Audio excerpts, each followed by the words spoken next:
Rádio Rio de Janeiro, a emissora da Fraternidade, passa a apresentar Luz na Penumbra, programa que leva ao seu coração a mensagem da doutrina espírita.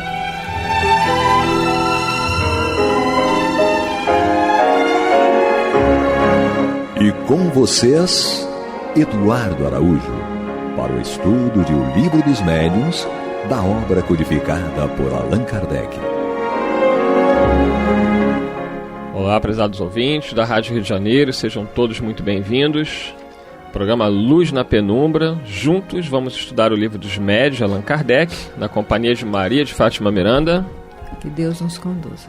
Paulo Renato. Deus nos dê a sua bênção. E mais uma vez com a assistência do nosso Serginho. Amigos, prezados ouvintes, vamos pegar o Livro dos Médiuns, abrir aí no seu capítulo 29, das reuniões e das sociedades espíritas. Estamos no item 329, já lemos o primeiro e o segundo parágrafos, onde Kardec vem falando para a gente da importância do estudo, das reuniões de estudo. E agora, no terceiro parágrafo do item 329, Kardec vai dizer o seguinte: temos dito que um médium pode carecer dos conhecimentos necessários para perceber os erros, que pode deixar-se iludir por palavras retumbantes e por uma linguagem pretensiosa, ser seduzido por sofismas, tudo na maior boa-fé. Por isso é que, em falta de luzes próprias, deve ele modestamente recorrer à dos outros, de acordo com estes dois adágios: 4 olhos veem mais do que 2, e ninguém é bom juiz em causa própria. Desse ponto de vista, é que são de grande utilidade para o médium as reuniões, desde que se mostre bastante sensato para ouvir as opiniões que se lhe deem, porque ali se encontrarão pessoas mais esclarecidas do que ele, e que apanharão as matizes, muitas vezes delicados, por onde trai o espírito a sua inferioridade. Eu lembro aqui da dona Ivone do Amaral Pereira, ou é Ivone Pereira do Amaral, Miranda? Ivone do Amaral Pereira. Ivone do Amaral Pereira, eu troco. E dona Ivone teve esse cuidado quando recebeu o livro Memória de Suicida, que ficou na sua gaveta por alguns anos, 20 anos, segundo Paulo Renato. Depois esse livro foi submetido a Chico Xavier, a própria federação. Quer dizer, houve todo um cuidado da parte dela. No primeiro momento não se sentiu encorajada a levar adiante aquele projeto. Os espíritos recomendaram que esperasse. Ela soube esperar. E no momento certo, essa obra importantíssima, que é a Memória de Suicida, veio a ser publicada. O médium não pode ter esse tipo de melindre de achar que o que vem dele está tudo certo. Então ela teve essa grandeza, como o próprio Chico tinha esse cuidado também. O Divaldo Pereira Franco, quando começou a psicografar a obra, a parte psicológica da obra de Joana de Ângeles, ele submete os livros a profissionais da área, psicólogos, psiquiatras, para que eles fizessem uma análise isenta para verificar se aquilo que Joana trazia de informações na área da psicologia e da psiquiatria eram pertinentes. E somente depois dessas confirmações é que Divaldo vem a publicar as obras. É um cuidado mais do que necessário, não é, Miranda? Sim, mesmo porque nenhum rio se faz sozinho. Ele depende de uma fonte, né, que é pequenina e também não para ali. Ele tem a sequência do oceano. Divaldo poderia tranquilamente dizer, não, se Joana escreveu é porque está certo. Sim. E ele não faz isso. Ele submete a obra a profissionais da área para que eles avaliassem se aquilo que Joana escreveu estava certo ou não. E, quer dizer que Divaldo estava duvidando do espírito de Joana de Ângeles? Não. Era apenas um cuidado para que a sua própria mediunidade poderia ter tido algum problema na filtragem das informações, e aí sim, uma vez tendo a segurança de que o que estava escrito ali era coerente com os conhecimentos da Terra, aí sim a obra foi publicada. E em estando certa, ela deixa claro que todo o ensinamento é para ele. Os outros se beneficiam, mas aquele que tem que dar aplicabilidade é ele mesmo. Com certeza. Paulo Renato. Ele fala sobre essa questão que a gente está sempre refletindo aqui, né? Sobre a troca de experiências. Que ele diz que às vezes o médium pode não ter conhecimentos, habilidade necessária para entender aquilo que recebe, mas que ele se sirva de outro para ajudá-lo nesse esclarecimento. A gente volta à questão que a gente sempre cita aqui de Filipe, quando o Espírito pede que ele saia da estrada que estava, pegue a estrada que vai de Jerusalém para Gaza, que lá seria dado a ele o que falar, o que fazer. Então ele observa lá que está na carruagem, o intendente da rainha Cadace, rainha etíope, se eu não me engano, que ele lia o texto de Isaías e não compreendia. O Espírito pede que Filipe se aproxime da carruagem. Ele se aproxima e ele pergunta o que o rapaz estava lendo. Ele fala: estou lendo tal texto. Aí o Filipe pergunta a ele: você lê o que entende? O que lê? Você entende o que lê? Ele fala: não, como é que eu vou entender se ninguém me explicar? Então ele poderia, lá, quem estava de posse da leitura, se sentir satisfeito com a sua própria interpretação. Afinal de contas, era um alto funcionário público da rainha, supostamente com alguma cultura. Poderia não querer, digamos assim, expor a sua interpretação a uma pessoa que passou ali sem ele conhecer e que interferiu, digamos assim, nas suas reflexões. Mas ele humildemente falou, reconheceu que de alguma forma entendia, porque ele estava lendo, entendia o que estava lendo, claro. Mas talvez não entendesse como ele gostaria de entender. Então é isso que a gente tem que sempre pensar. Entender, a gente sempre vai entender, porque sabemos ler, escrever, fomos alfabetizados. Então, aparentemente, compreendemos com profundidade. Mas quem deseja entender um pouco mais, como lá o chefe lá dos recursos da Rainha Candace, é preciso se socorrer de alguém que tenha mais habilidade de compreensão. Então a gente pode chegar para uma pessoa e falar assim, eu entendi isso aqui, mas será que tem uma outra forma de entender? Você pode me projetar alguma luz no raciocínio de forma que eu compreenda de forma diferente? Então é um sinal de humildade, é um sinal de querer aprender realmente, querer sair da posição que já conquistou, porque às vezes a gente não gosta de sair da posição que conquistou. Já está bom ali, parece bom, parece confortável. Só que uma hora alguém vai nos convidar a sair daquela posição. E às vezes a gente não vai gostar, a gente vai falar assim, poxa, fiquei ultrapassado. Mas às vezes ficou ultrapassado porque resistiu à mudança. Resistiu às novas ideias. Eu lembro muitos anos atrás que o altivo do Leon Denis, ele sempre foi contra a livraria, vendedor, essas coisas lá. Né? Mas ele falou que o pessoal convenceu ele resolveu deixar a livraria, as coisas lá de venda. Ele falou que foi a melhor coisa que pôde acontecer com ele, porque aquilo estava sustentando o centro. Então ele criou uma resistência inicial baseada numa ideia de bem que ele tinha. Outras pessoas que compuseram,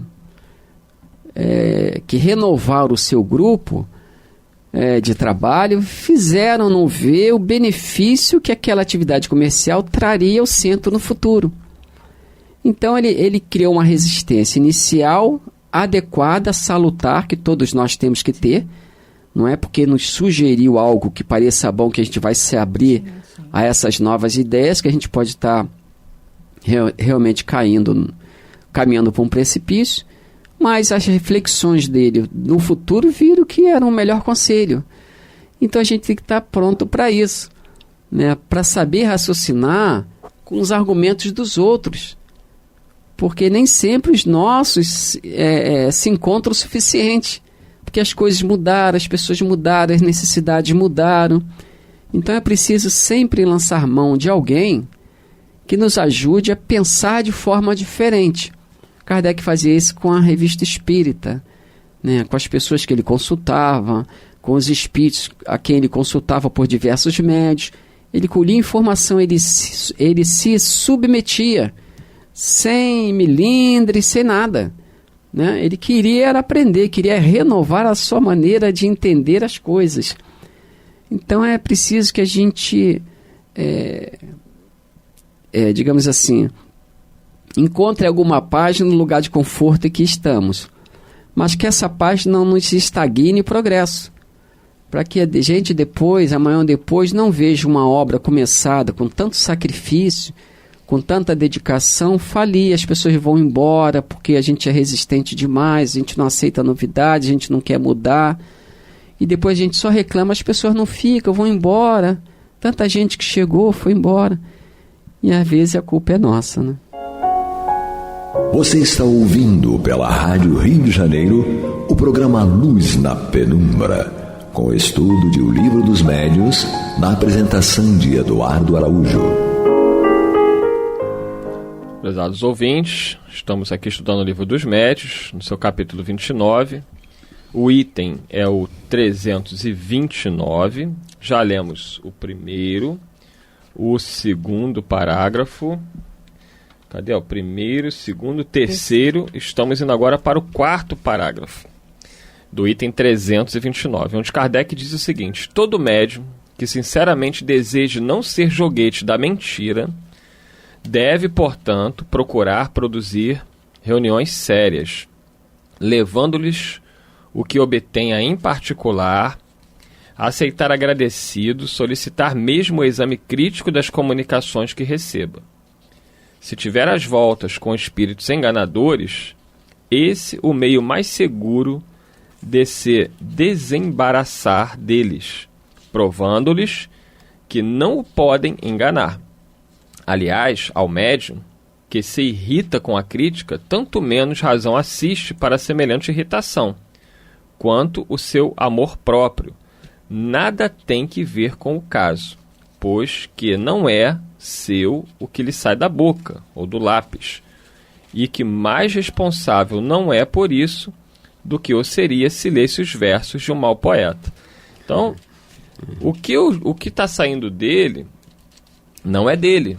Então ele não deveria ficar tão melindrado assim, porque está sendo uma comunicação de um espírito, uma comunicação inteligente, que pode ser de um espírito bom e sério, mas também pode ser de um espírito inteligente, mas enganador.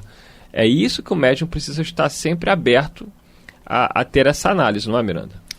Chico lembra, né, que ele é só o intermediário entre dois pontos. Vai caber a cada médium o esforço de se manter na sintonia dos bons para que ele possa estar receptivo a esse compartilhamento, não é? E uma análise ajustada. O Paulo estava lembrando de Kardec e ele fez isso desde o primeiro contato com a doutrina. Ele não comungou todas as ideias que chegaram de pronto, mas não foi preconceituoso, né? Não se furtou a oportunidade de conhecer, de ampliar, né? Ele não tinha aquela noção de reencarnação. Na compreensão dele, a reencarnação não tinha a grandeza que nós vamos ter contato com a doutrina espírita. Kardec chega a declarar, mas ele não fechou a porta, tacitamente, de que ele não acreditava na reencarnação, isso, que quando foi colocado para ele, está na Revista Espírita, ele, num primeiro momento, ele nega, mas que ele ficou aberto a ouvir os espíritos. E aí os espíritos mostraram para ele a racionalidade da ideia da reencarnação, da filosofia da reencarnação, e aí sim ele pôde aceitar. É uma maleabilidade que o mestre tem. Não é? Ele tem que ter essa maleabilidade. Não é aquela flexibilidade dele ir de acordo com o que o outro traz ou simplesmente aquilo que ele já domina. As ideias preconcebidas. Mas ele tem essa maleabilidade de ouvir o outro, de raciocinar junto e crescer. Né? Os espíritos dizem que o bom aprendiz, o bom aluno é aquele que procura se nivelar ao mestre. E Pestalozzi deixou isso muito claro. Ninguém tinha uma maturidade naquela época à altura de Pestalozzi. E ele teve essa flexibilidade, aspas, essa maleabilidade a ponto de deixar que cada um se expressasse para que a avaliação fosse mais justa. Só para quem os ouvintes cobram muito da gente, vocês falam as coisas e não dizem onde é que está escrito. Então, essa história aí que a Miranda falou sobre Kardec não acreditar na reencarnação quando ele conhece os fenômenos espíritas e começa a travar contato com os espíritos, ele relata isso na Revista Espírita de novembro de 1858. Então, é sempre bom estudar, ler e verificar que Kardec esteve aberto, adiante do estudo, da reflexão, daquilo que os espíritos traziam, rever alguns posicionamentos pessoais, neste caso em relação à questão da reencarnação. Paulo Renato. Lembrando esse campo aí de que o médium propaga aquilo que não é dele, né? Porque a mensagem vem de outra fonte, né? De outra inteligência. Ele é um instrumento de recepção dessa mensagem.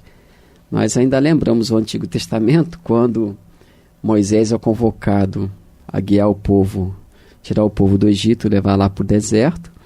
Ele fala, né, eu não tenho condições, como é que eu vou fazer isso? Até porque dizem que Moisés era gago, né? O irmão dele, Arão, que o ajudou nessa tarefa. Então, o Deus falou para ele assim, não se preocupe, vai lá que eu falarei por ti. Quer dizer, é só abrir a boca que eu falo por ti. Então, Moisés foi com aquele ímpeto, com aquela coragem toda, para enfrentar o faraó, aquela estrutura toda, porque ele sabia que alguém o estava sustentando, que falaria e faria por ele. A gente via aquelas pragas tal, não é Moisés que jogava praga, ele dava informação, se você não fizer tal coisa, Deus está dizendo que vai fazer tal outra, né? Então ele não falava, ele não sustentava que ele que fazia, né? Ele sempre se colocava na posição de um enviado de Deus. E nós vemos no Novo Testamento o escrito de que Deus fazia maravilha pelas mãos de Paulo. Essa certeza de que as curas que passavam por suas mãos, tanto de Paulo quanto dos apóstolos, essa certeza que essas curas não lhes pertenciam, é que gerou a humildade suficiente para que elas pudessem continuar acontecendo através deles. Então o médium, quando tenta se apropriar da mensagem veiculada por ele, como se ela fosse que ele fosse a sua fonte, né? Ele não é a fonte da mensagem, é o veículo da mensagem. Então, às vezes, pode deixar o médium numa situação, às vezes, embaraçosa diante do público que o procura e, por consequência, deixar o seu grupo de trabalho também numa situação embaraçosa. Porque na medida que eu posso produzir, que eu considero que posso produzir esse ou aquele fenômeno, eu estou dizendo para as pessoas que elas podem me procurar a qualquer hora, porque aquilo é de minha propriedade. Se é de minha propriedade, eu dou o uso que quero, que bem entendo, a qualquer momento. Não preciso esperar, como dizia o Chico, a campainha tocar de lá para cá. Eu mesmo vou lá e toco a campainha, né? Então o médium tem que ter essa consciência mesmo de que a produção mediúnica não é dele. Veio emprestada de alguém. E como veio de alguém, ele precisa sempre analisar, né? Muita gente chega e nos dá aquela informação, as mais variadas possíveis e com tonalidades emocionais diferentes. Então é preciso fazer essa avaliação. Kardec mesmo diz que quando se falou da doutrina espírita para ele, alguns amigos falaram num tom mais empolgado. Ele desconfiou daquela empolgação. Resolveu seguir o conselho mais ponderado, né, de um outro amigo. Então a gente tem que ter cuidado com as empolgações em tudo. E no caso específico, com as empolgações na recepção das mensagens mediúnicas. Porque o fato de se ser médium não dá a ninguém autoridade sobre quem quer que seja, nem sobre a mensagem em si. As mensagens, antes de serem para os outros, são alertas a ele próprio que as recebe. Tem, portanto, a obrigação de se ajustar moralmente dentro do seu conteúdo. É muito bem lembrado aí pelo Paulo Renato, essa passagem de Kardec, porque ele era uma pessoa aberta a ouvir. Ele, quando recebe a primeira informação, que Miranda já tinha citado, sobre as mesas que giravam, e o amigo diz, olha, ela não só gira, mas ela responde a pergunta. Aí Kardec fala, aí tu tá Aí já é complicado, que você vai ter que me provar que uma mesa tem cérebro para pensar e nervo para sentir. Então ele fala assim, ó, não vejo nisso aí mais do que uma história para dar sono. Não deu muito crédito, mas ficou com aquilo. Aí ele ouviu de um outro companheiro a mesma história, mas esse outro companheiro era mais sério, mais ponderado. Ele falou, opa... Então, ele ouvia as opiniões, que é o que ele mesmo coloca aqui. O médium, ele tem que estar aberto a ouvir. Ele não pode se fechar na opinião dele. Ele vai ouvir um que vai dizer que essa comunicação não está boa. O outro já vai ter um outro ponto. É nesse conjunto de informações, é nesse estudo de um grupo, é que a gente vai chegando à conclusão. Quantas vezes a gente vai com uma ideia pré-concebida para um estudo, e durante o estudo, o Paulo Renato já falava isso, algum companheiro faz uma análise que fala, eu nunca pensei assim. É isso que enriquece o estudo, e Kardec fala que é isso que vai proteger o médium de se entregar a qualquer informação que venha dos espíritos. E fica o alerta, por conta até do capítulo, a influência moral do médium, nenhum médium vai se voluntariar para ser instrumento inconsequente na inspiração de espíritos levianos, né? Essa abertura de analisar tal, cabe a ele a responsabilidade de se manter numa sintonia espiritual que dê a ele a tranquilidade moral para fazer uma avaliação correta, né? Que parte até da comunhão com outros que vão avaliar junto, que vão opinar, que vão alertar. Lembrando que esse capítulo que a Miranda citou é o capítulo 20 da influência moral do médium, desse mesmo livro que estamos estudando, o livro dos médiuns. E ele fala justamente dessa questão também das comunicações recebidas em particular, nas casas, nas residências, né? Porque às vezes que era muito comum também na época, né? Hoje menos, mas na época era muito comum. Muito comum, as pessoas tinham os seus grupos mediúnicos, digamos. Familiares. E tinha lá seus médios preferenciais, através do qual eles recebiam comunicações, ou eles mesmos eram médios e recebiam as comunicações lá. Então, Kardec fala não só das mensagens que a pessoa recebe no grupo, que devem ser avaliadas, mas as de caráter particular também, né? Embora mais raramente, mas muitos médios se deixam levar por solicitação de espíritos para escrever, fazer qualquer coisa nesse campo mediúnico dentro do lar, sem uma mínima proteção, sem a proteção adequada, né? O espírito, a pessoa às vezes ouve ou vê o espírito que solicita a ela que receba, que escreva tal coisa, e a pessoa vai cedendo esses espaços particulares a esses espíritos, e amanhã depois ele está tomando conta da vida particular dela, da vida profissional, e isolando ela do convívio salutar, do convívio social. Então, às vezes a pessoa chega atrasada ao trabalho, falta trabalho, aí você pergunta, poxa, fulano, isso, aquilo, outro. Não, apareceu fulano lá, disse que precisava mandar recado para o fulano, para o ciclano, mas o espírito não sabe que você tem compromisso, sabe que você tem coisas a cuidar. Quando Kardec começou, foi avisado da missão dele, ele falou para os espíritos, eu tenho 2 empregos, está lá na Obras Póstumas, eu tenho 2 empregos que eu não posso faltar com eles. Como é que vai ser? Né? Então ele tinha compromissos com a família, com ele, dentro da sociedade. Lembrando que Chico Xavier trabalhava o dia todo, e somente à noite. Tinha que chegar às 7 horas no trabalho, e sair tarde, trabalhava às vezes 10 horas.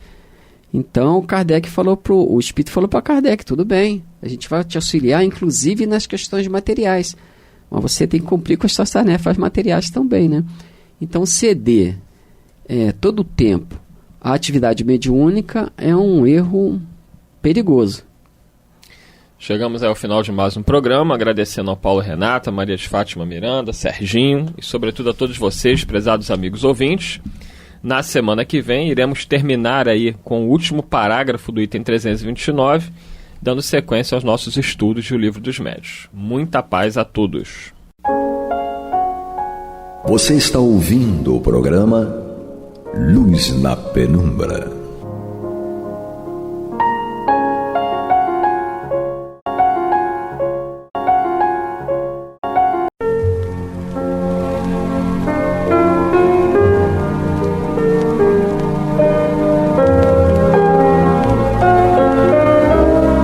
A Rádio Rio de Janeiro está levando ao seu lar e ao seu coração a mensagem consoladora da doutrina espírita, através do programa Luz na Penumbra.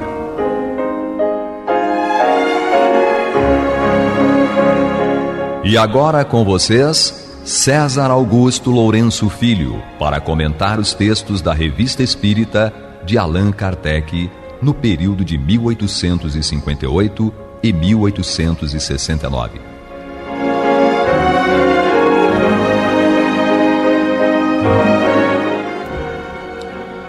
Aqui estamos de volta, companheiros, desejando que a semana tenha transcorrido com muita paz e alegria para todos. Conforme nossa metodologia, vamos ao retrospecto do programa anterior. Nele foi dada continuidade ao estudo da matéria Diferentes Ordens de Espíritos, inserida por Kardec no exemplar de fevereiro de 1858 da Revista Espírita. Iniciou-se então o estudo da terceira ordem, Espíritos Imperfeitos, porque Kardec partiu da última ordem dos Espíritos Imperfeitos até a primeira ordem, a ordem única do livro dos Espíritos Puros. Então nós iniciamos o estudo dessa terceira ordem, Espíritos Imperfeitos, comentando o texto no qual Kardec apresenta os caracteres gerais dos espíritos que compõem essa terceira ordem. Lembramos que o próprio codificador enfatiza que essa divisão em ordens de espíritos é de cunho apenas pedagógico, porque na realidade não existem dois espíritos com um grau evolutivo exatamente igual. Então, para a maior facilidade de compreensão de como os espíritos são, atuam e por que atuam, com que objetivo atuam, é que Kardec, com a orientação dos espíritos superiores, estabeleceu essa classificação para facilidade, voltamos a dizer, de entendimento.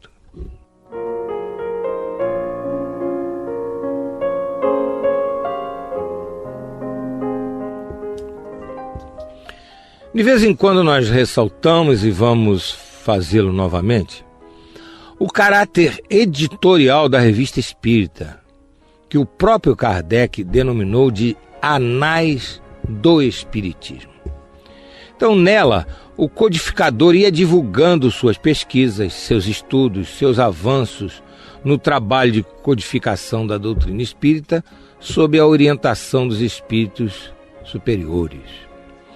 Através dela também ele interagia com o meio científico e acadêmico interessado no assunto, bem como com os leitores de várias partes do mundo que ele constantemente estimulava a escreverem para ele e que escreviam e muito.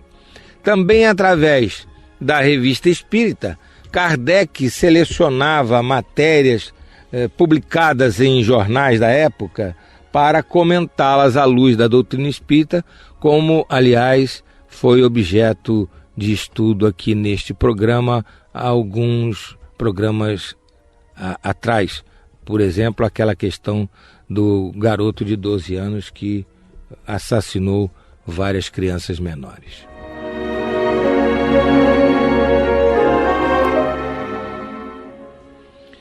Nessa interação em que Kardec realmente se colocava em contato com milhares de lugares do mundo inteiro, ele, paralelamente à publicação da revista, ia elaborando e publicando as 5 obras da codificação, as 5 obras básicas da doutrina espírita: o Livro dos Espíritos, o Livro dos Médiuns, o Evangelho segundo o Espiritismo, a Gênese segundo o Espiritismo e o Céu e o Inferno segundo o Espiritismo, ou primeiro o Céu e o Inferno, depois a Gênese.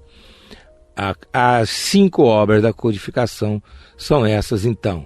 E justamente à medida que ele ia avançando nos seus estudos, principalmente na Sociedade Parisiense de Estudos Espíritas, e através do seu trabalho na Revista Espírita, ele elaborava então tais obras da codificação, e com isso, e por isso, ele é chamado o codificador.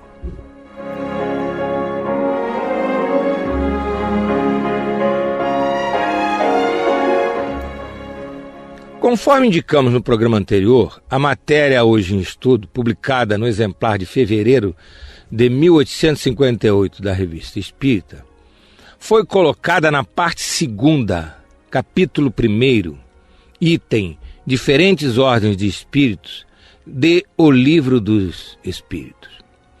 No que respeita à terceira ordem da qual estamos nos ocupando neste programa, e que estamos, então, estudando metodicamente, há uma pequena diferença de classificação.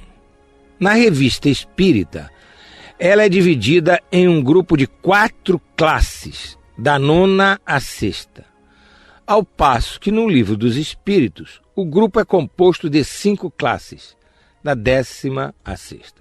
Como o conteúdo é praticamente o mesmo, e este programa se ocupa mais diretamente com a Revista Espírita, trabalharemos com ela e sugerimos aos ouvintes estudarem também no Livro dos Espíritos, repetimos, parte 2ª, capítulo 1º, item Diferentes Ordens de Espíritos.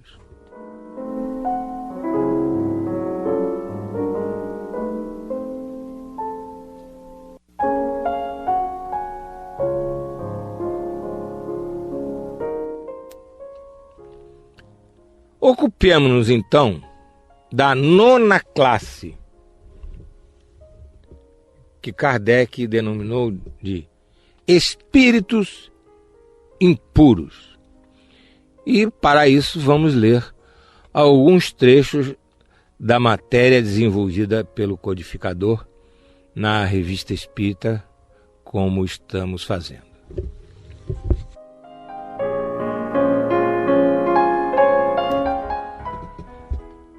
O texto assim se desenvolve. 9ª classe, espíritos impuros. Inclinados ao mal, objeto de suas preocupações. Como espíritos, dão conselhos pérfidos, insuflam a discórdia e a desconfiança e tomam todas as máscaras para melhor enganar. Ligam-se aos caracteres suficientemente fracos para cederem às suas sugestões, a fim de os levar à perdição, satisfeitos por poderem retardar o progresso, fazendo-os sucumbir nas provas que enfrentam.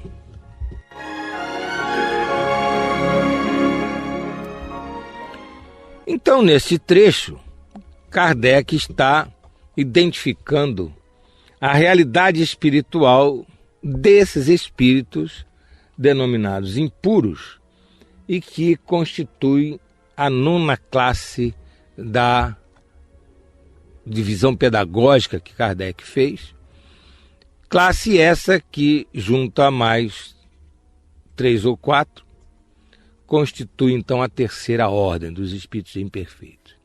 Então vamos comentar um pouco esse trecho no qual tais espíritos imperfeitos, impuros, são classificados, já com um certo cunho de tristeza, porque a gente começa a se sentir meio desconfortável, porque as tais características, infelizmente, a gente de vez em quando percebe que ainda carrega como um fardo de imperfeição e de inferioridade. Então, inicialmente, eles dizem, estão inclinados ao mal. Então, há espíritos, e como os há, que são inclinados ao mal. Eles se comprazem no mal. Eles têm prazer em realizar o mal. Bom, é evidente que Um espírita sincero, um espírita que procura se esclarecer, que já entende o Evangelho de Jesus na sua essência e que sabe que precisa domar as suas inclinações mais, sabe que precisa construir um progresso espiritual legítimo através dos esforços justamente em fazer uma reforma interior. Esse espírita ou qualquer outra pessoa que tenha essa postura na vida não pode ser classificado de espírito impuro. Por quê? Porque já não tem a inclinação para o mal, tem a inclinação para o bem. Insuflam a discórdia e a desconfiança. Bom, se nós pudéssemos catalogar todas as comunicações que todos os espíritos em todos os lugares do mundo vêm dando desde que a humanidade existe, nós chegaríamos à conclusão, porque isso é feito por amostragem, evidentemente, mas nós chegaríamos à conclusão de que realmente ainda existe muito espírito impuro se manifestando, insuflando discórdia e desconfiança entre os encarnados. E aí nós vamos até nos atrever a dizer que isso acontece em centros espíritas. De vez em quando a gente tem notícia e a recebe com muita tristeza de casas espíritas onde houve discórdia, onde houve desconfiança recíproca, onde houve problemas sérios de relacionamento entre os profitentes, entre as pessoas que estão ali naquele trabalho na casa espírita, justamente porque apareceu lá um espírito que começou a dar orientações, dar ordens, sugestões, e ao invés de através da manifestação daquele espírito ou daqueles espíritos, haver uma intensificação de um clima de fraternidade, de boa vontade recíproca, de amor ao trabalho, serviço no bem, a coisa começou a desgringolar.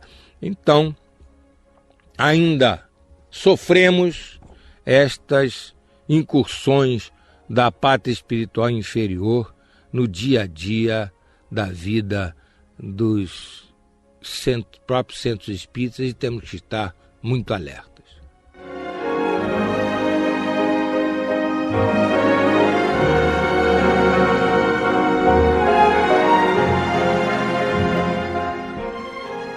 No trecho lido, Kardec menciona também como característica desses espíritos impuros que eles usam várias máscaras para enganar.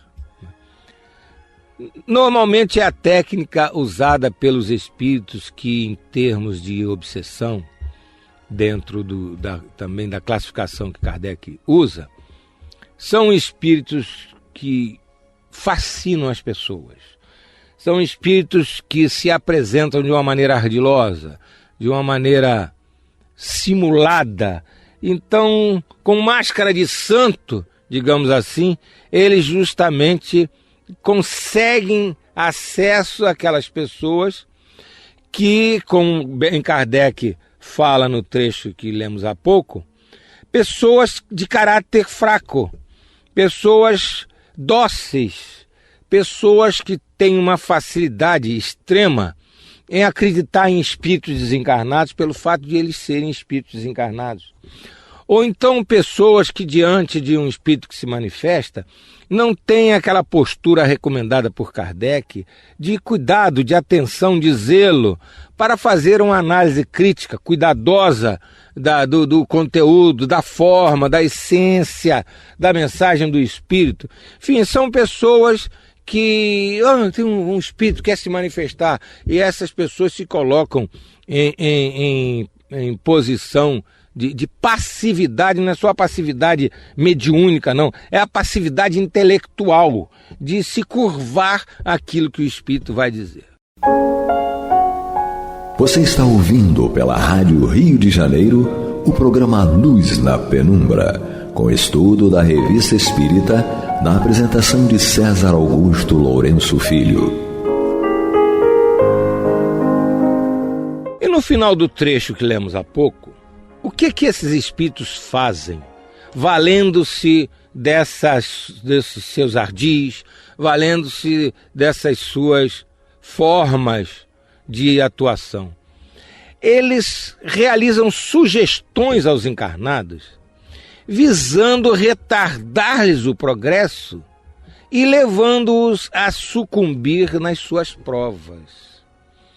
Então, como eles têm a propensão para o mal, esses espíritos, têm o prazer de fazer o mal, então eles se deliciam, vamos dizer assim, fazendo com que uma pessoa que esteja pretendendo fazer um progresso espiritual legítimo seja desviada daquele rumo.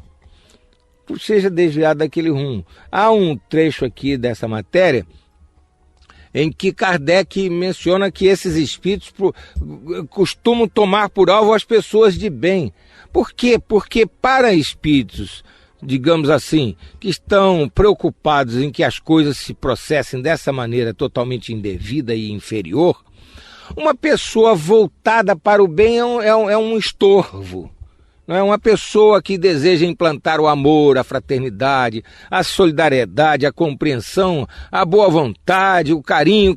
São pessoas que não interessam para esses espíritos impuros. Então, quando a gente procura se voltar para o bem, deve desde logo compreender e sentir que não vamos ficar no colo da espiritualidade superior, não.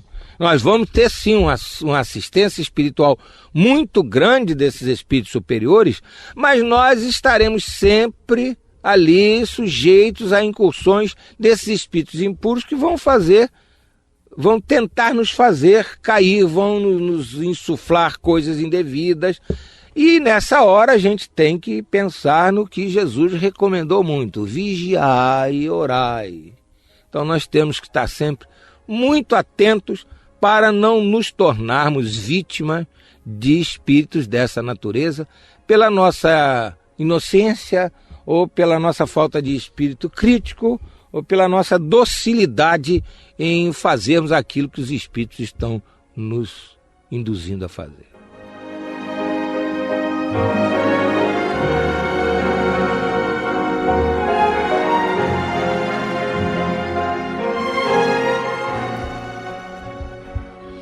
Mais adiante, prossegue Kardec no exemplar de fevereiro de 1858 da Revista Espírita. Ainda, evidentemente, se referindo aos espíritos desta nona classe, ou seja, os espíritos impuros. Certos povos o fizeram divindades malfazejas. Outros os designam como demônios, gênios do mal ou espíritos do mal. Quando encarnados, e aqui vai ser colocado um paradigma aplicável a nós, os encarnados.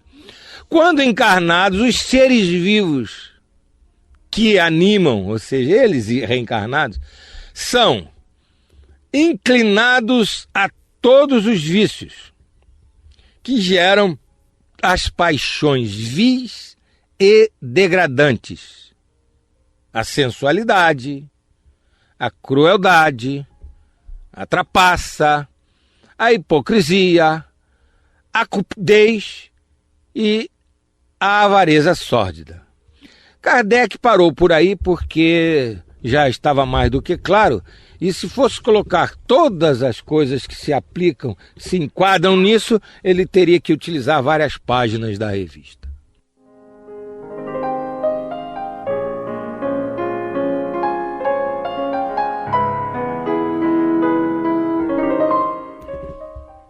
Como vemos, os encarnados interagindo com eles, com esses espíritos impuros, ao longo da história, os tiveram ou os têm como divindades malfazejas, gênios do mal, espíritos do mal. No início dos estudos da Revista Espírita, através deste programa Luz na Penumbra, na introdução até, feito por Kardec ao primeiro exemplar da revista, é justamente mostrado isso, que desde os primórdios da humanidade, que os espíritos se manifestam aos homens, se manifestam. E tanto se manifestam os bons espíritos, os espíritos superiores, quanto os espíritos inferiores. E tanto os superiores quanto os inferiores, dentro dessa credulidade, desse misticismo que o ser humano tem e continua tendo até hoje, tanto uns quanto os outros foram elevados à categoria de deuses. Foram elevados à categoria. Então, existem os deuses bons, digamos assim, que foram inspirados pelas manifestações dos bons espíritos, dos espíritos superiores. E existem as divindades malfazejas, gênios do mal, que foram inspirados justamente por esses espíritos impuros, esses espíritos imperfeitos, que não precisava ninguém conhecer profundamente, em época nenhuma, o livro dos espíritos, e o livro dos médiuns principalmente, para diante daquilo que um espírito inferior está querendo que a criatura fizesse, chegasse à conclusão de que se tratava de um espírito inferior. Ora, além disso, existe a chamada lei da afinidade, né? A lei da sintonia. Uma criatura que, encarnada, está voltada para coisas inferiores, é evidente que ela terá extrema facilidade em entrar em sintonia com espíritos que estejam voltados para essas mesmas coisas inferiores. É até uma questão de lógica filosófica, mas é também uma lei física de atração. Se nós estamos com pensamentos impuros, estamos com intenções malévolas, estamos voltados para vícios, etc., é claro que nós iremos atrair quais ímãs espíritos que estão nesta faixa de preocupações espirituais.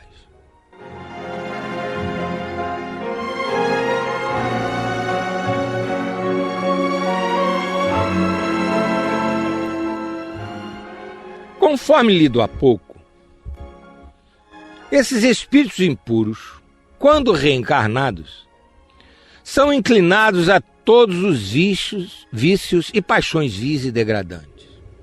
Vamos dar um exemplo para que a coisa fique assim muito prática. A pessoa apresenta uma tendência, uma propensão ao jogo. Gosta de jogo. Então, tem aquela ânsia, tem aquele estado sobrecitado de jogar para ser aquinhoado com a fortuna e daí por diante acertou a sua vida. Como se acertar a vida fosse acertar uma loteria. Então o que acontece? Essa pessoa, como dissemos há pouco, pela lei da afinidade, da sintonia, vai atrair espíritos com esse tipo de pensamento. E esses espíritos, evidentemente, vão induzi-los a jogar cada vez mais. Isso, joga mesmo. Olha, você dessa vez gastou tanto, não ganhou nada. Olha, joga mais. Se você jogar mais, a sua chance é maior. E a criatura começa com uma forma assim mais inocentezinha, entre aspas, de jogo, jogando algumas patacas, como se dizia antigamente, né? Muito antigamente, nós não somos desse tempo. E depois já está jogando um dinheiro maior, passa no banco, tira um dinheiro para jogar. Depois já não vai andar com muito dinheiro, porque já está arriscando mais. Já vai pagar em cheque, daí a pouco está em mão de agiota. E as pessoas que vivem disso, de tomar dinheiro de quem gosta de jogo, porque isso é um comércio, né? Há pessoas especializadas, extremamente capazes em tomar dinheiro de incautos que gostam de jogo. E aí já passam a estabelecer outras atrações para o jogo, outros atrativos, melhor dizendo. Então, na roda de jogo já começa a colocar bebida. Ah, mas eu não bebo. Ah, mas você vai ficar a noite jogando, toma umzinho. Daí a pouco a pessoa está tomando bebidas fortes. Mais adiante ou paralelamente, as pessoas que gerenciam aquilo ali e querem tomar todo o dinheiro que a criatura tem, já vai providenciar mulheres se o jogador é homem, vai providenciar homens se o jogador é mulher. Daí a pouco a criatura está realmente, como se costuma dizer, num fundo de poço moral. Está entregue a vícios, paixões, degradando sua saúde, degradando sua família, enfim, uma situação profundamente triste, extremamente lamentável, fruto da fraqueza do encarnado com a sintonia dele com a inferioridade do desencarnado.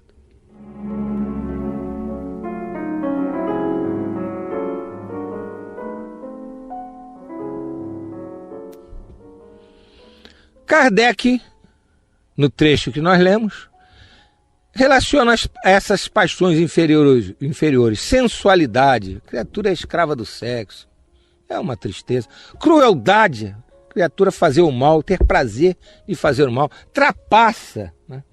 O que é a trapaça? É a arma do incompetente, porque ele não tem qualificação para prover a sua subsistência com seriedade, com trabalho, com inteligência.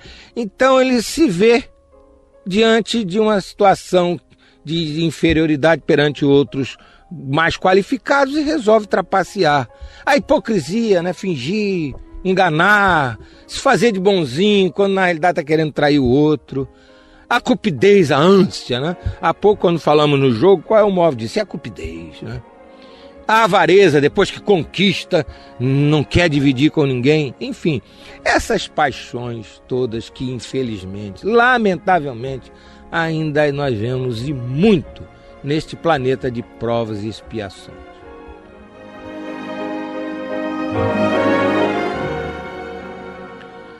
No próximo programa, queridos amigos, nós iremos continuar o estudo da terceira ordem de espíritos imperfeitos, porque neste programa vimos apenas a 9ª classe. Muita saúde, muita paz e até a próxima semana.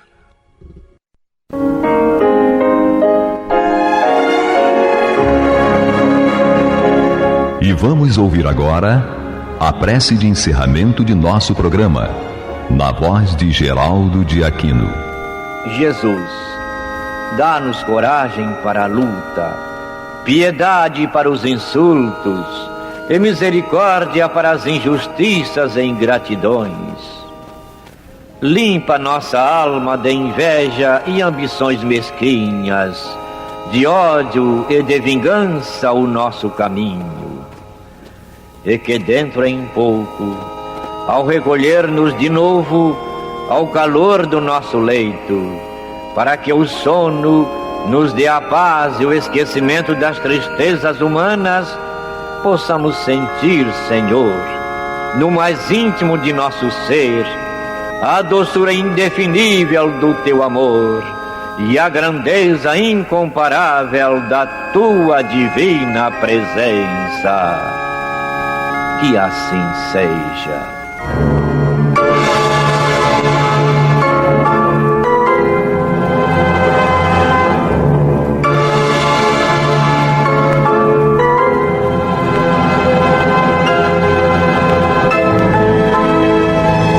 Acabamos de apresentar o programa Luz na Penumbra,